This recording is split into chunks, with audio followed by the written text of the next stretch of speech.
안녕하십니까. 베스트포유외과 원장 강필수입니다. 오늘 이야기해 볼 것은 유방통입니다. 이제 유방통은 여자들 가슴에 통증이 있다던가 불편감을 느끼는 모든 것을 총칭해서 이야기하고요. 일단 환자분들한테 검사를 시작하기 전에 꼭 말씀을 드립니다.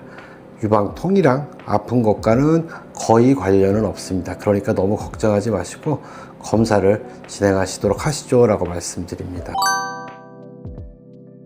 일단 환자분한테 가볍게 이제 문진으로 먼저 시작을 하게 되는데요. 일단 유방통은 크게 두 가지로 나눕니다. 첫 번째로 이제 주기적으로 생기는 유방통이 있을 수 있고요. 또 하나는 이제 비주기적으로 생길 수 있는 유방통인데요. 일단 주기적으로 생긴다는 것 자체가 어떤 원인이 분명히 있다는 것을 뜻하는데, 대부분 이제 월경 전, 특히 그때 월경 직전 돼서 가슴이 뭉치고 따끔거리고 아픈 것으로 보통 병원에 내원하시게 되고요. 비주기적 유방통은 뭐 그런 거 없이 갑자기 가슴이 아프다던가 불편감이 있다던가 그런 경우로 오시게 됩니다. 그래서 이런 유방통의 원인 중에서 가장 흔한 것은, 특히 주기적 유방통 같은 경우는 호르몬이 가장 중요한 원인이라고 할 수 있습니다. 우리 이제 월경 전, 이제 배란일 한 2주 전부터 해서 여성 호르몬이 분비가 바뀌기 시작하는데요. 우리 에스트로겐이라던가 프롤락틴, 그런 호르몬들이 이제 분비가 변화하면서 여자분들이 가슴이 뭉치고 딱딱하고 또 따끔거리고 그렇게 아프게 됩니다.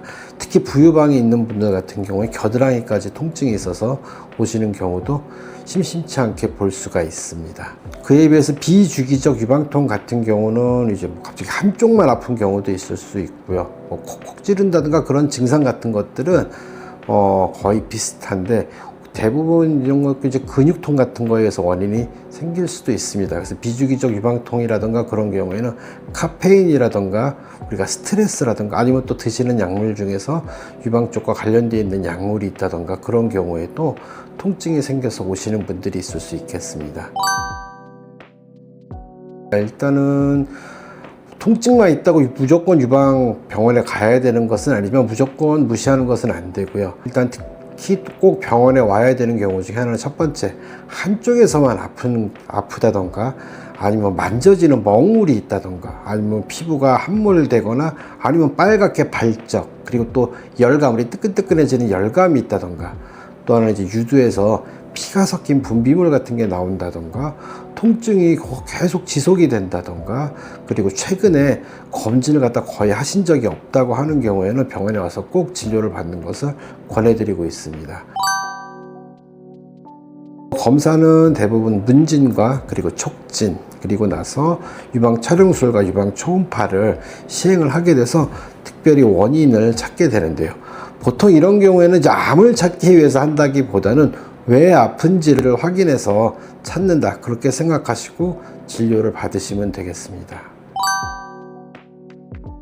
자, 이제 치료는 어떻게 하느냐. 일단은 가장 중요한 건 환자분이 이제 안심하는 거로 또 보통 시작을 해요. 그래서 아까 말씀드렸다시피 이제 검사 들어가기 전부터 환자분들한테 뭘 암과 관련은 없습니다 라고 말씀을 드리고, 검사상에서도 만약에 뭐 특별히 암과 관련되어 있는 게 없다고 한다면 가장 첫 번째는 생활 습관 변화부터 시작이 됩니다. 일단 카페인도 줄여야 되고, 그리고 충분하게 주무시는 것, 또 스트레스 관리, 그리고 우리 속옷 때문에 아프시는 분들이 꽤 있습니다. 그래서 몸에 맞는 속옷을 갖다가 착용하시는 것을 권유드리게 되고요. 그래도 통증이 심하다고 하는 경우에는 환자분이 일상생활이라던가 아니면 일을 하는 데 있어서 너무 눈에 띄게 불편감을 느껴서 일을 하는 데 불편하다 하면은 그때는 약물 치료를 권유하기도 합니다. 그때 일반적으로 저는 먼저 타이레놀, 우리 흔히 드시는 타이레놀을 먼저 복용해 보시도록 권유드리고요. 그것도 없어지게 되면 바로 끊는 것도 말씀드리고 있습니다.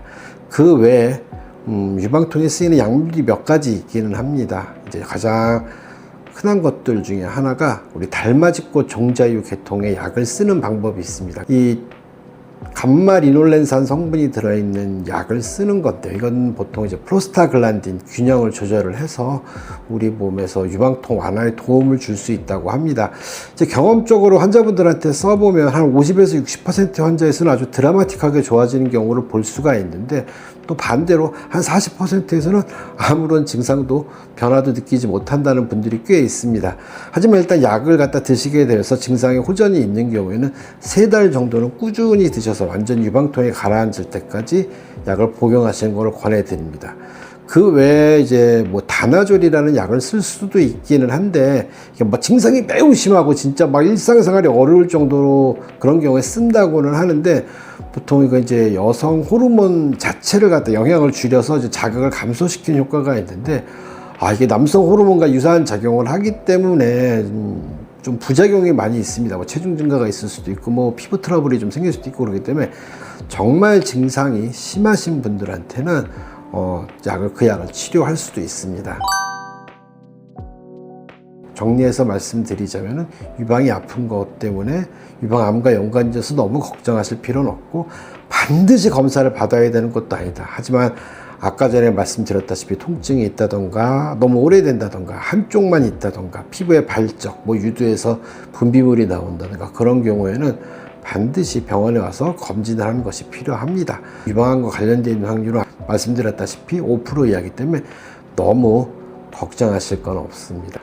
유방암은 대부분 통증이 없이 발견되는 게 많습니다. 그렇기 때문에 꼭 뭐 이런 유방통이 없다고 하더라도 꼭 정기적으로 검진을 받으셔서 건강을 지키실 것을 권유드립니다.